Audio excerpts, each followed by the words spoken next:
When people say they could never wear vintage, what they usually mean is they don't want to look like they're in a school play about rationing, which fair enough. But here's the secret. You do not need victory rolls, petticoats, or a completely new wardrobe to dress vintage. You don't need to spend excessive amounts of money. In fact, I am going to show you how to create 1940s and 1950s inspired outfits using pieces you almost certainly already own. Because vintage style isn't about costumes or disposable income. It's about silhouette, proportion. It's about intention and surviving a heat wave. And most importantly, it's about feeling absolutely fabulous in the body and clothes you have right now. Because you're already stunning, darling. We're just helping you to feel like you. We're going to turn perfectly normal outfit into film star running errands. Oh, why wear normal clothes when I can look as impractical as possible? Is a question my wife often answers for me. Yes, I will happily take the children to the adventure playground wearing a fluffy petticoat. It's actually far easier for me to move in than a pair of jeans. I don't know if that's a specific, disability related thing. Let me know in the comments if you feel the same. I will never understand jeans. Hi, I'm Gatekeeping. I make videos about LGBTQ+ and disability history and culture with a large helping of vintage joy. Click subscribe if that sounds like your thing. Also, I have twin 1-year-olds who are meant to be napping right now, but they're here and there's. Part 1. What actually makes something vintage? Before we start changing clothes, we need to understand what it is that we're changing. We're going to talk about the 1940s and 50s today, because they are the decades most people think of when they think vintage. We'll focus on a largely British perspective, because if you can't tell by this accent, that is indeed where I am. I am crushed to discover, though, that many people selling vintage clothes online now think that the year 2000 is vintage, which is so wrong. Oh gosh, I think I'm dying. The 1940s. Structure, utility and strength. When we talk about 1940s fashion, we're talking about a decade that's shaped by war, rationing and practicality. In Britain, clothing was directly regulated under the government's utility clothing scheme introduced in 1941. Fabric use was restricted and decorative excess was discouraged. Even the number of pleats in a skirt could be controlled. As explained by fashion historian Jayne Shrimpton, wartime clothing emphasised economy of cut and minimal trimming, but retained the careful tailoring and smartness. Now, visually, this meant structured shoulders, often padded, a clearly defined natural waist, knee-length skirts, clean lines, and no unnecessary frills. Shirt under dress. Are there shoulders here? Is there something? No, it's just air. It's just air, darling. But the dress makes the shirt puff out, and then it looks like I have shoulders. Delightful. Proportions.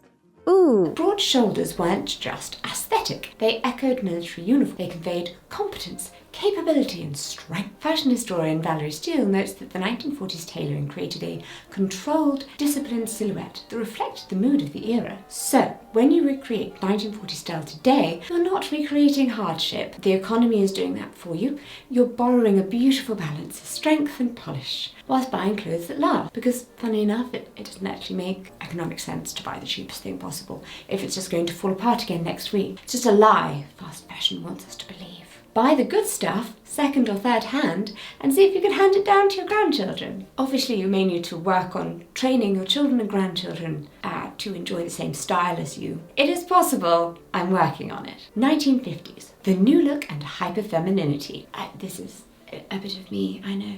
Then we reach the late 1940s into the 1950s and fashion dramatically changes. In 1947, Christian Dior launched what became known as the new look. Dior described his designs as having rounded shoulders, a full feminine bust, a cinched waist and skirts that brushed the calf. Fashion historian Christopher Breward describes the new look as a deliberate rejection of wartime austerity in favour of opulence and pronounced femininity. I do love a bit of opulence. Waists became dramatically emphasised. Skirts widened, sometimes using many metres of fabric. The silhouette was soft, curved, and undeniably theatrical. But it's important to remember, the 1950s didn't only offer the full skirt. The pencil or wiggle silhouette was equally iconic, sleek, narrow, elongated. Valerie Steele, in The Corset, A Cultural History, notes that the 1950s ideal celebrated controlled hourglass curve, whether achieved through tailoring, undergarments, or cut. So if the 1940s were about strength through structure, the 1950s were about softness through exaggeration. Notice what I didn't say? I did not say tiny waist. I did not say a specific body type. No. Vintage clothing was made for real, everyday bodies of people who actually existed at that time, which, by the way, was a range of people. much like today. One of the comments I get about my clothes quite frequently when I'm out and about is, "Oh, I wish I could dress like that, but I don't have the waist." There's a corset under here. That's weirdly fun to do. It doesn't make my actual waist hugely smaller, but I have a double scoliosis, which bends and it hurts, basically. It's a lot. And my corset really helps to not only ease the pain of my hypermobility, it also holds my ribs into a more regular shape, so I can then do up a zip. And secondly, there were all types of bodies living in the 1940s and 50s, just as there are all types of bodies living now. Yes, defining your waist is a key component, but having a tiny one is not. Please don't let yourself be held back from a vintage style that you love because someone else has told you something about your body. It's for everyone. No gatekeeping here. And in the spirit of no gatekeeping, here's my skincare secret. Because one thing that doesn't let you down is Foreo, the sponsor of today's video, who are always here to give you a spa-level experience with visible, lasting results from the comfort of your own home. I personally love the FAQ 202. It's a silicone LED face mask with clinically proven results. Its ultra lightweight and wireless design means I can multitask around the house or actually enjoy a bit of quiet time. The FDA-cleared mask has a unique flexi-fit silicone that molds to fit any face shape. 100% of users agree it fits their face perfectly. With 8 wavelengths, including NIR, it targets every skin concern, from anti-aging, dark spots, acne, redness, and dullness. Clinically proven to reduce wrinkles by 32% in just 2 weeks. So bye-bye wrinkles, and hello to looking like you've had a good night's sleep. My favourite program is the Dark Spot Target, and I like to prime my face first using the FAQ Red Light Peptide Serum to optimise LED performance. It has photoreactive active ingredients, and I've definitely noticed a reduction in dark spots and improved skin texture. Here's my before, I see you dark spots, and here's my after. If you would like to check out Foreo's amazing birthday sale, simply click the link in my description box, and don't forget to use my code 35JessicaKF for an extra 35% off, even on sale items. This means you can get up to 50% off Foreo product, or you can scan this handy QR code. Ta-da! Don't miss out on this great offer. Part 2, play with proportions. Look 1, the waist. A loose blouse over jeans or trousers, a perfectly normal outfit. Comfortable, functional, lovely. Do I personally feel uncomfortable wearing this? Yes. Ooh, they're really touching my legs. Not the point though. Disclaimer, again, I do not own trousers. These belong to my lovely wife Claudia. Thank you, Claude. The fastest way to make something for 40s or 50s? Define the waist.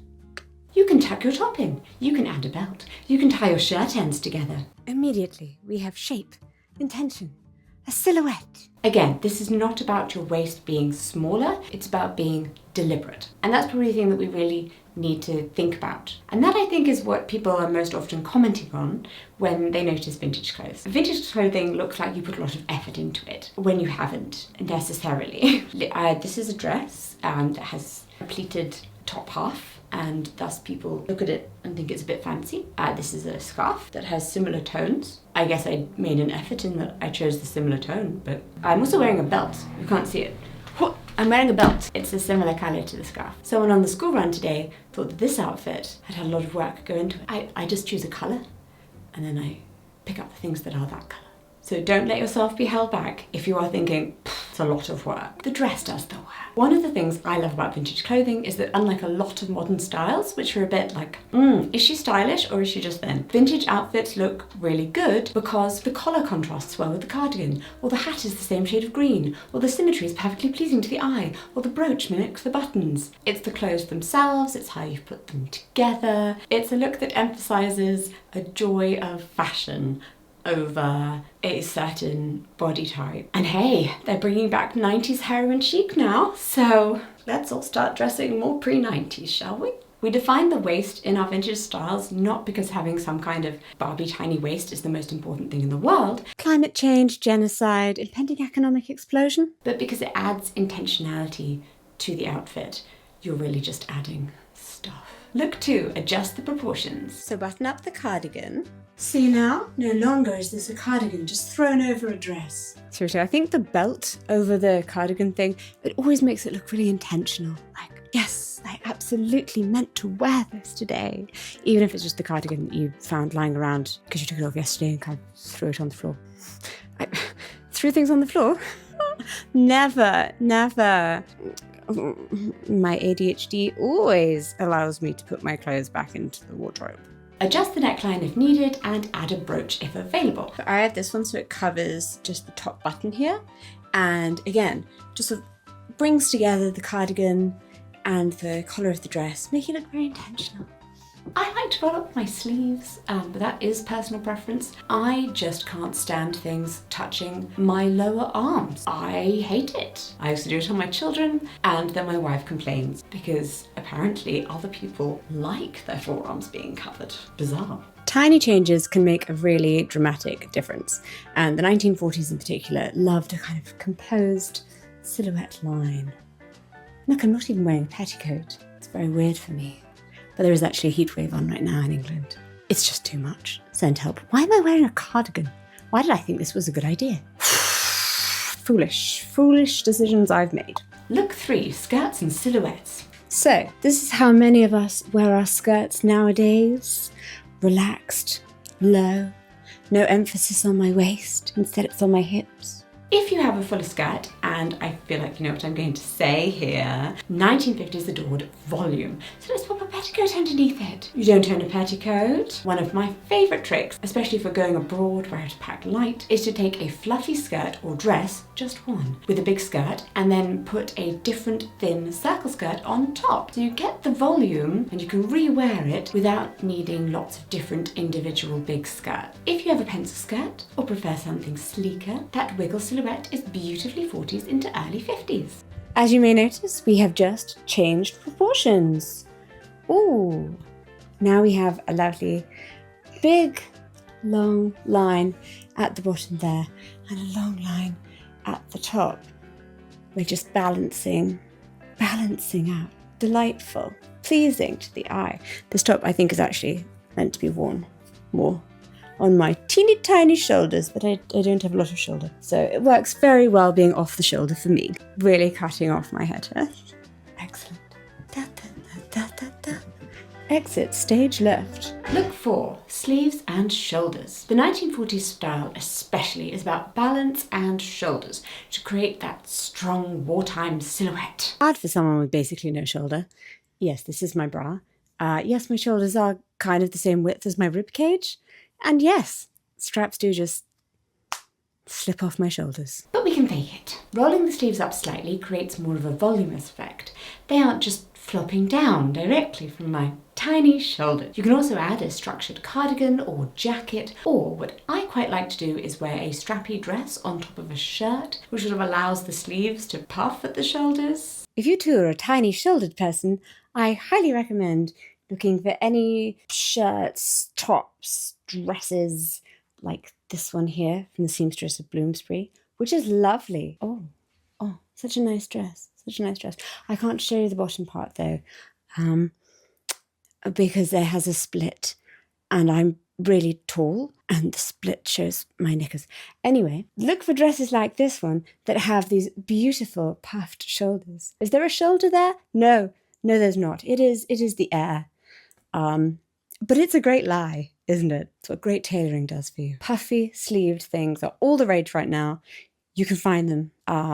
I find lots of nice things on Vinted. Purchase from small Etsy sellers. You don't need me to tell you this. It's fine. You're watching this. You're a lovely, ethical person who also sometimes understands the needs of people who have to shop on the high street because they have other needs or financial constraints. Anyway, there are lovely things out there to make you feel incredible. Like this dress, when no one can see the bottom. I feel so good. Don't look down. Part 3. Accessories are time travel. If clothing creates the silhouette, accessories tell your brain which decade you're looking at. In fact, I would argue that accessories do more heavy lifting than the clothes themselves. A modern pair of jeans with the right shoes, handbags and earrings can suddenly feel wonderfully 1953. Meanwhile, an authentic vintage dress paired with chunky trainers, an oversized tote and AirPods immediately feels contemporary. If you have ever been to Goodwood Revival, which is a vintage motor festival where people dress in pre-1980 styles, I love it. So good, so much joy. Anyway, then you will have seen the many incredible period outfits created by modern clothes and vintage accessories, because they are where the illusion really happens.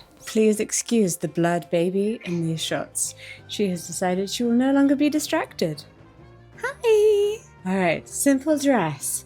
Let's turn it into something else. Woo! We begin with a simple outfit, and by accessorizing, we turn it into something else. Brooch, necklace, pearl earrings. Yes, these are clip-ons. No, I don't have my ears pierced. Belt, side parting, hat, kitten heels, gloves, structured handbag, lipstick. You don't need all of it. Even one detail shifts the era. The easiest place to start is jewellery, because vintage jewellery doesn't need to be expensive. Rather than looking for huge statement pieces, look for smaller, more refined designs. I'm always drawn towards pearl studs or simple pearl necklaces, gold tone jewellery with clean, elegant lines, rhinestones rather than brightly coloured crystals, cameos, floral motifs, leaves and bows. What you generally don't see are kind of enormous geometric acrylic earrings, oversized resin pieces, or very chunky chain necklaces. Beautiful, and go for it if that is your thing, but they do tend to read much more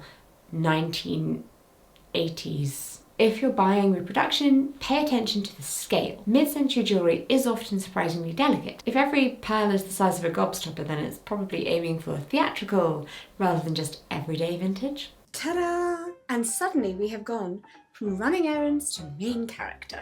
If I had to recommend one single vintage accessory for beginners, it would probably be a brooch. They're inexpensive, endlessly collectible, and they instantly make an outfit feel intentional. You can wear them on a cardigan, on a blouse collar, on a lapel, on a beret, to make your dress fancy, even pinned onto a handbag, and of course, onto a coat. One tiny brooch somehow just convinces everyone you've got your life together. Handbags are one of the biggest giveaways. This is true vintage.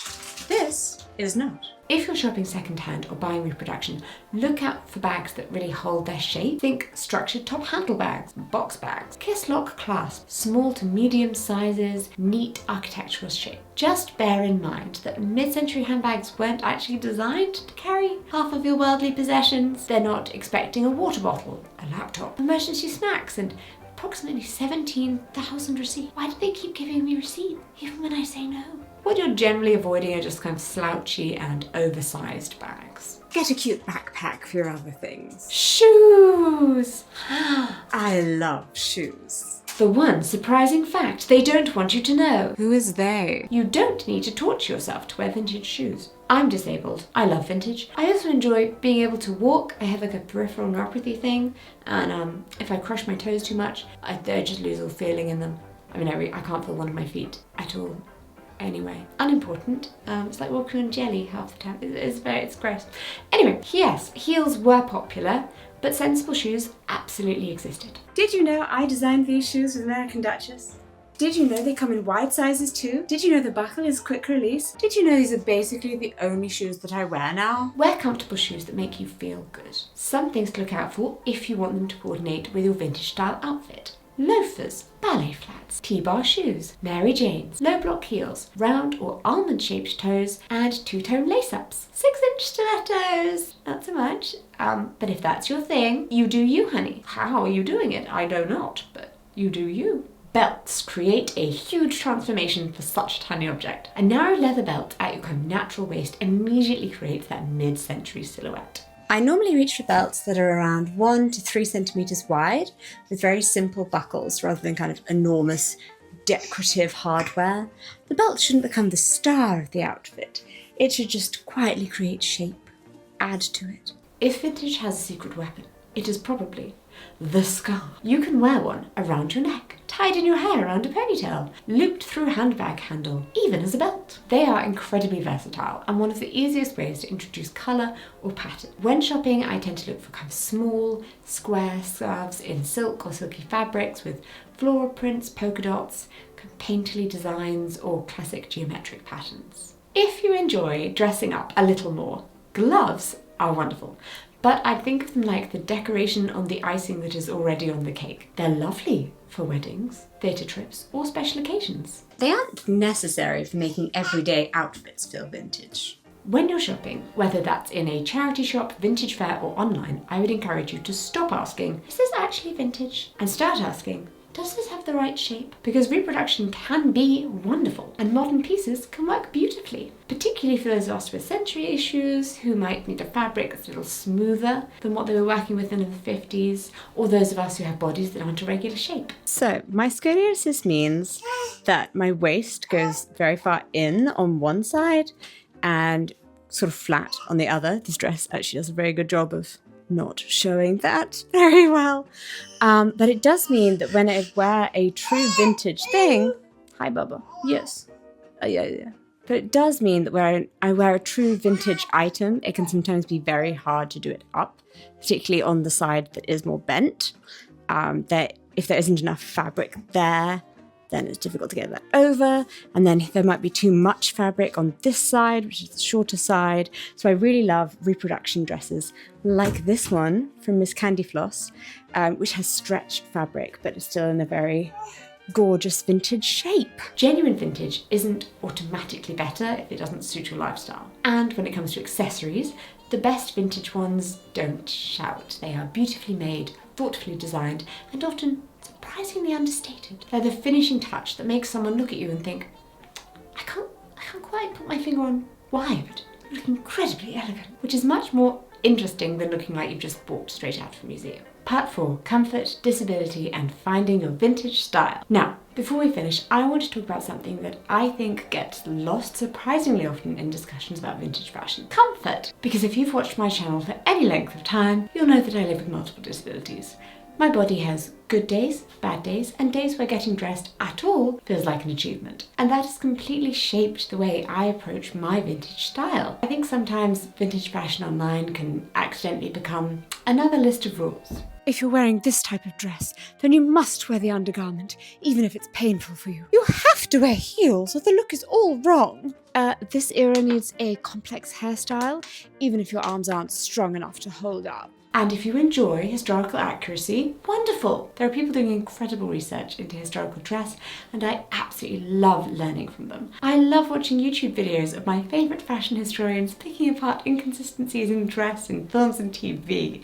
My goal isn't historical reenactment. My goal is getting dressed in a way that makes me feel joyful. You do not owe the world discomfort in exchange for beauty. If you live with chronic pain, fatigue, sensory sensitivities, vintage style must adapt to you. I also think it's worth remembering that people of the past did not all have cameras in their pockets. The photographs that we see were posed, staged, special moments like weddings, or else shots of movie stars. A normal woman in the 1940s and 50s wasn't waking up every morning wondering whether someone on the internet would approve of her outfits in decades to come. People were just getting dressed for work, looking after their children, gardening, dancing, sitting on a bus, living ordinary, very boring lives. They wore comfortable shoes when they needed them. They altered clothes. They mixed old pieces with new ones. They absolutely would have appreciated the stretch fabrics we have today. Fashion wasn't frozen in a museum, it was lived in, which is partly why it's such an interesting way to study history. So if we are taking inspiration from history,